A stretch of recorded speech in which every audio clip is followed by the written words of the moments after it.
All right, so today, let's really get into the weeds a bit with this whole idea of the FCA's fit and proper requirements. Yeah. I think this is something that a lot of people have heard of, hmm but may not fully understand, and it's such a crucial part of the UK financial system. It is. Yeah, it really underpins, everything that the FCA does in terms of trying to protect Like, consumers exactly. and safeguard the integrity of the markets. So let's just start off, for anyone who might be new to this whole concept, Yeah. what exactly do we mean by fit and proper? Where does this come from, and why is it so important? Well, it's a core principle enshrined in the Financial Services and Markets Act of 2000. Oh, wow, so it goes all the way back. It's been around, yeah, yeah. Okay, so this is not a new thing. This isn't something they just came up with, no. Wow. It's really a fundamental part of their approach Got it. to regulation. So fit and proper is more than just a background check, right? Yeah. It's so much more than that. We're not just talking about skimming the surface and looking for any obvious red flags. These requirements really get into the nitty-gritty of who a person is, how they've conducted themselves professionally, and whether they can be trusted to uphold the high standards that we expect in the financial services industry. Because ultimately, it's about protecting consumers. Absolutely, and maintaining the integrity of Right. the system. And all this information is coming straight from our team at Compliance Consultant, home of the compliance doctor. They are the UK's regulatory specialists, and we can link to their website and information in the show notes as well. Yes, definitely. So, you might be thinking, okay, fit and proper, this probably applies to like CEOs, Yeah. high-level executives, but it's actually a lot broader than that, isn't it? Oh, yeah, much broader. It casts a pretty wide net. So we're talking about anyone in a position of significant influence within a firm. This includes senior managers, obviously, but also those with SMF roles, certified staff, individuals performing controlled functions. All of them are subject to this fit and proper test. Wow. And here's the real kicker. Even candidates applying for these roles are assessed Oh, so even before you get the job. right from the get-go. Wow. That's a pretty stringent requirement. It is, yeah. Okay, so this isn't something to take lightly. Definitely not. All right, so let's dig into what this fit and proper test actually entails. What are the core elements that the FCA is assessing? Well, they break it down into three key areas: honesty, integrity, and reputation, competence and capability, and financial soundness. Okay, three pretty big buckets there. Yeah. So let's break them down one by one. First up, honesty, integrity, and reputation. What are we talking about here? What kinds of things would the FCA be looking for? Well, for starters, any involvement in offenses involving dishonesty, fraud, financial crimes, these are going to be very closely scrutinized. Anything related to insolvency or market manipulation is a huge red flag, too. Yeah, These are serious issues that can erode trust in the financial system. makes sense. These are areas where a lack of integrity can have serious consequences. Right, so it's not just about being honest yourself. No. It's about making sure you're not involved in anything Right. that could even give the appearance of impropriety. The FCA is looking for individuals who have a track record of ethical behavior. Okay, so even if there wasn't a conviction. Even if it didn't result in a conviction, if there's a pattern of behavior Right. that could raise concerns. And what about things from the past? Like, let's say someone made a mistake years ago, paid their dues, moved on with their life. Does that come back to haunt them? That's a really good question. And the answer, unfortunately, is yes. Even spent convictions can be considered. So we're talking about convictions that are considered spent under the Rehabilitation of Offenders Act. That means technically you don't have to disclose them in most situations, but the FCA is different.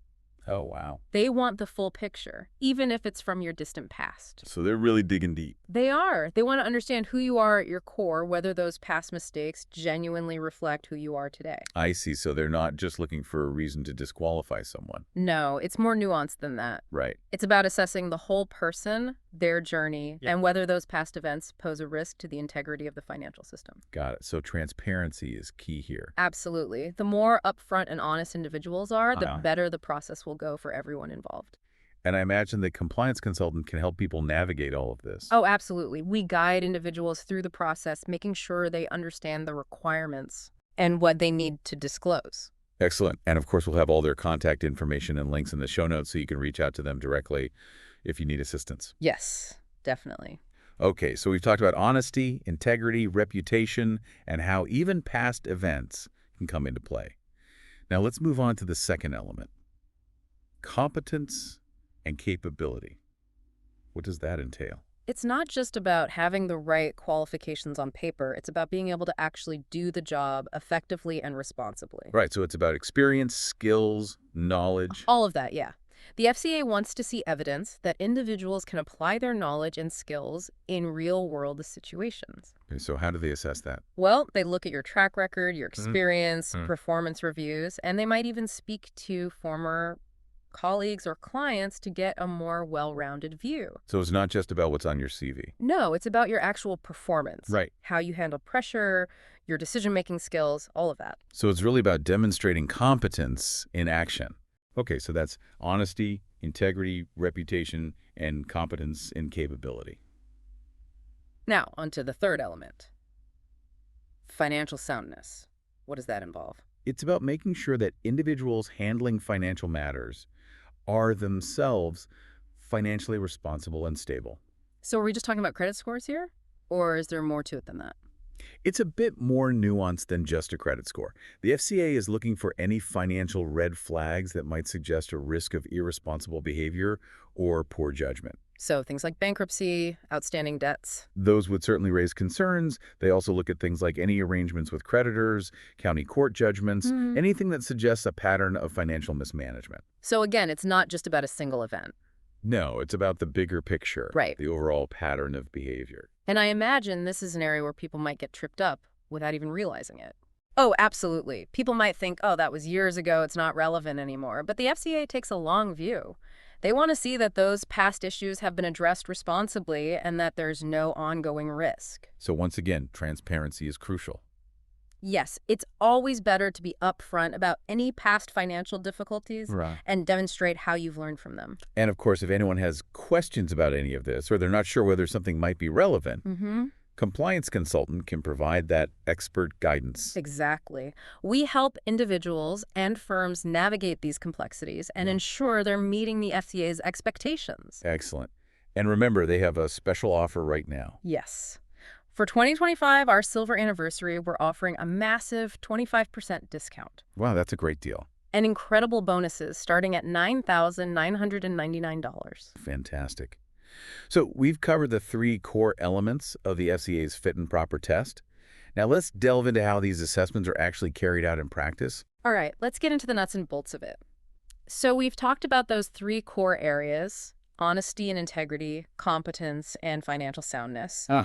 But it's important to remember that this assessment isn't just a one-time thing. Right. It's not like you just pass the test and then you're good to go. No, not at all. It's an ongoing process. Okay, so how does that work? Is the FCA constantly monitoring everyone? Well, it's not exactly 24/7 surveillance. Right. But there are systems in place for regular monitoring and review. So like what kind of systems are we talking about? So, for example, firms are required to conduct annual assessments for senior managers and certified staff. Okay. And these aren't just quick check-ins. Right. These assessments involve a pretty deep dive into any new information that might be relevant. So like what kind of information are we talking about? Well, anything really. Changes in someone's financial situation, any disciplinary actions at work, even just their overall performance in the role. So it's really about keeping a close eye on things. Yeah, making sure that nothing slipped through the cracks. So the firms themselves play a big role in this ongoing monitoring. A huge role, yeah. The FCA actually expects firms to have really robust internal processes for assessing and monitoring the fitness and propriety of their employees. So it's not just about individuals passing a test. No. It's about the firm creating an environment where these standards are upheld. Absolutely. And that can be quite a challenge for some firms, especially those that might not have the in-house expertise Right. or resources to build those robust processes. And that's where compliance consultant comes in. Exactly. I mean, they can provide that expertise and support, right? That's what we do. We provide guidance and support to help firms not just tick the boxes, Yeah. but actually create that culture of compliance from top to bottom. I like that. A culture of compliance. It's about embedding those principles into everything you do. Now, you mentioned earlier that compliance consultant has a really great guide Yes. that helps firms understand these requirements and what the FCA is looking for. It's a fantastic resource. So what kind of information does it contain? So it breaks things down into what we call positive indicators and negative indicators. Basically, these give firms real-world examples of what the FCA considers good practice and what they definitely want to avoid. Oh, that's really helpful. It is, yeah. It takes a lot of the guesswork out of it. So can you give us some examples of these positive indicators? What does the FCA like to see? Well, for example, they really like to see active oversight by senior managers, Okay. that they're taking ownership of the process, Uh-huh. and robust training programs for everyone involved in the assessments. Right, making sure people are properly equipped. Exactly. They also want to see clear procedures for handling individuals who don't meet the requirements. So not just identifying issues, No. but having a plan to address them. Exactly. And what about those negative indicators? What should firms be wary of? One of the biggest red flags is when it feels like the assessments are just a tick box exercise. Oh, yeah, just going through the motions. Exactly. That tells the FCA that the firm isn't taking it seriously. And that's not going to go down well. Definitely not. They also look for things like a lack of development plans for individuals. So if someone has a competence gap, Mm-hmm. there needs to be a plan to address it. Absolutely. Otherwise, it suggests they're not taking their responsibility for ongoing development seriously. So it seems like training is really key here, It's essential. both for the individuals being assessed Yes. and for those conducting the assessments. It's all about making sure everyone's up to speed and equipped to handle these complexities. I'm sure in your work at Compliance Consultant, you've seen a wide range of approaches to these fit and proper assessments. Oh, yeah, we've seen it all. Any particularly memorable cases come to mind? One that sticks out involved a firm where the assessments were just a complete rubber stamping process. Oh, no. Senior managers had basically delegated it entirely, and there was no real oversight or scrutiny. Oh, wow. So basically, anyone could get through. Pretty much, yeah. And unsurprisingly, a few individuals who really should have raised red flags managed to slip through the cracks. And I'm guessing that didn't end well for the firm. No, it didn't. They ended up facing some pretty serious compliance issues and regulatory scrutiny. That's a cautionary tale if I've ever heard one. It really highlights how important it is for senior managers to take ownership of this process. Right, they can't just delegate and forget about it. Exactly. It has to be a priority. So are there any examples of firms getting it right? Oh, absolutely. We've worked with some firms that have truly embraced the spirit of these regulations. Okay, good. They invest in training, they have clear criteria, and they've created a culture where everyone understands the importance of these standards. So it's possible to do this well. It is, yeah. And those firms are reaping the benefits. How so? Well, they're not just protecting themselves from scrutiny. Right. They're building a reputation for integrity and responsibility. And that's good for business in the long run. It is. It builds trust with clients, with employees, with everyone. So it's not just about compliance. Right. It's about creating a better business. Exactly. So we've talked about the initial assessments, the ongoing monitoring, and the role of firms. Mm-hmm. But how does the FCA continue to monitor individuals once they're actually in those regulated roles? Well, they don't just rely on firms' internal processes. Okay. They also have their own mechanisms for gathering intelligence. So they're proactively looking for information. Absolutely. They conduct their own investigations, they keep an eye on industry trends, and they're constantly assessing emerging risks. So it's a multifaceted approach. It is, yeah. They're not just sitting back and waiting for things to go wrong. And they expect firms to be equally proactive. Absolutely. It's a shared responsibility. But with all this scrutiny, how do you balance protecting the system with individual rights? That's a really important question. It's a balancing act. Yeah, you don't want to create an environment where everyone feels like they're constantly under suspicion. Right, and that's where proportionality comes in. Okay, so what does that mean in this context? So the FCA recognizes that smaller firms might need to apply these requirements a bit differently, taking into account their size and resources. So it's not a one-size-fits-all approach. No, it's about finding a balance that works for everyone. But how do you ensure consistency and fairness across different firms? That's the challenge. The FCA provides guidance, but ultimately it's up to firms to interpret and apply those principles in a way that makes sense for them. And that's where expert guidance can be really helpful. It can be invaluable, helping firms navigate that gray area and making sure their processes are robust and fair. Sounds like it's a constant process of refinement and adaptation, It is, yeah. especially in such a dynamic industry. Absolutely. And that's what we at Compliance Consultant are all about, helping our clients stay ahead of the curve. Fantastic. Okay, so we've really gotten into the nitty-gritty of these fit and proper requirements. We have. But I think it would be helpful to see how this all plays out in the real world. Yeah, absolutely. So, you've got all this experience as a compliance consultant. I'm sure you've seen some interesting cases. Oh, we have. Every case is unique, but they really illustrate how those principles we've been talking about actually work in practice. Okay, well, let's hear about one. Give us a case study that really brings those nuances to life. Okay, so this one involved a candidate applying for a senior management role at a fairly large investment firm. Okay. And on paper, this person looked fantastic. Like, what do you mean? Stellar academic credentials, years of experience, glowing references from previous employers, really a dream candidate. Okay, so what was the problem? Well, during the FCA's background checks, something popped up. There's always a catch, right? Right. So it turned out that several years earlier, this candidate had been involved in a civil lawsuit. Oh. It was related to a business venture that had gone sour. Okay. Now, they weren't found guilty of any wrongdoing. Right. But the lawsuit itself raised some questions. About what? About their judgment, their risk appetite. I see. So even though there wasn't a conviction, Right. it still raised a red flag for the FCA. Exactly. So what happened next?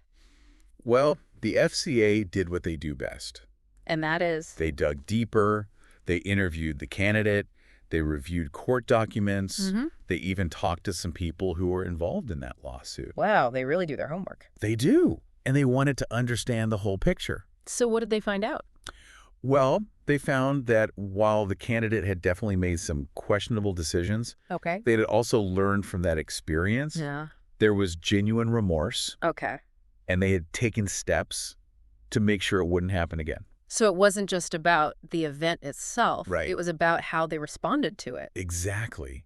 And that's crucial. So what was the FCA's final decision? Did they approve the candidate? They did. But it wasn't a quick or easy decision. They weighed everything very carefully, considered the specific requirements of the role, and ultimately decided that this candidate, despite that past issue, was fit and proper for the position. That's really interesting. It shows that the FCA takes a nuanced approach. Yeah. They're not just looking for reasons to say no. They're Right. trying to understand the whole person. Okay, so that's a great example of how this works for individuals. Do you have a case that illustrates how these requirements apply to firms? Yeah, absolutely. So we had this case with a smaller firm, Right. a boutique financial advisory firm, that was really struggling with implementing these fit and proper requirements. And why were they struggling? Well, they just didn't have the resources, Yeah. the in-house expertise. Right. It can be a lot for a smaller firm to handle. It can, and they were feeling completely overwhelmed. So what did they do? Well, at first they tried to do it all themselves. Okay. They quickly realized it was too much. What happened? Their assessments were inconsistent. Yeah. Their documentation was a mess. Yeah. They were constantly behind the curve. Oh, it sounds stressful. It was. And that's when they decided to reach out to compliance consultant. Smart move. So we worked with them to develop a fit and proper process that was tailored to their specific needs. So, what did that involve? Well, we helped them develop clear assessment criteria, standardized templates for documentation. Okay.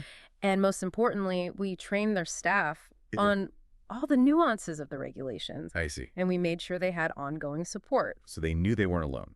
Exactly. So what was the outcome for the firm? It was a night and day difference. They went from feeling overwhelmed to having a clear, manageable process. That's great. And they felt confident that they were meeting the FCA's expectations. Excellent. It really highlights how valuable expert guidance can be. It does. It's not just about ticking boxes. It's about building a sustainable system. Absolutely. So we've talked about a lot today, and these case studies have been really illuminating. They really show how complex these requirements are. They do. And the importance of getting it right. Absolutely. So as we wrap up, what are the key takeaways you want our listeners to remember? Okay, well, first of all, these requirements, they're not set in stone. They're constantly evolving. Right. The financial industry is always changing. Exactly. So stay informed, stay engaged, Okay. and don't be afraid to ask for help when you need it. Excellent advice. And speaking of help, Compliance Consultant is a fantastic resource for anyone navigating these requirements. They are. So how can our listeners get in touch with them? Well, you can visit their website, which is Uh-huh. complianceconsultant.org, Okay. or you can give them a call in the UK at 0800-689-0190. Perfect. And of course, we'll have all that information in the show notes as well. Great. Well, I think that's about it for our deep dive into the FCA's fit and proper requirements. Yeah, I think we covered it all. It's been a fascinating discussion, We has. and I hope our listeners feel more informed and confident in navigating this complex world. Me too. Thanks for joining us today. It was a pleasure. And till next time, keep exploring.